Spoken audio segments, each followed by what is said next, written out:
Hello everyone, আসসালামু আলাইকুম। আশা করি আপনারা সবাই ভালো আছেন। তো অনেক দিন পর একটা ব্লগ ভিডিও নিয়ে চলে আসলাম। আর আজকে আমি লাগাচ্ছি স্ন্যাক প্ল্যান্ট গাছ। এই গাছটা আমি অনেক দিন ধরে পানির ভেতরে রেখে দিয়েছি। ফাইনালি অনেক দিন পর গাছটি আমি মাটিতে লাগিয়ে ফেললাম। আর এখানে আমি গাছটি লাগাচ্ছিলাম, দেখুন কত সুন্দর লাগছিল।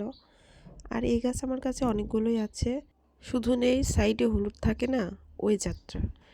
এই যে এই গাছগুলোরই সাইডে সাইডে হলুদ থাকে।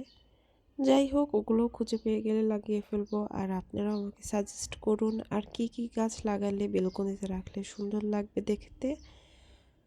আর এই তো এখানে আমার গাছ লাগানো প্রায় শেষের দিকে। আর গাছটি আমি লাগিয়ে রেখে দেব। কি সুন্দর লাগছিল, তাই না? গাছটি লাগানো শেষ করে বাকি গাছগুলোর সাথে রেখে দেব। আর আমি খুব যত্ন করে গাছটি লাগাচ্ছিলাম, যাতে পরবর্তীতে গাছটি নষ্ট না হয়ে যে উঠে না যায় মাটির থেকে।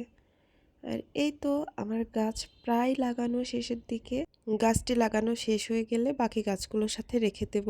আর আপনারাই আমাকে সাজেস্ট করুন যে বাকি আর কি কি গাছ লাগানো যায়। আর এই তো আমার গাছ লাগানো শেষ, এখন আমি বাকি গাছগুলোর সাথে রেখে দিলাম। কেমন হয়েছে আমার বেলকনিটা সাজানো কমেন্ট করে অবশ্যই জানান।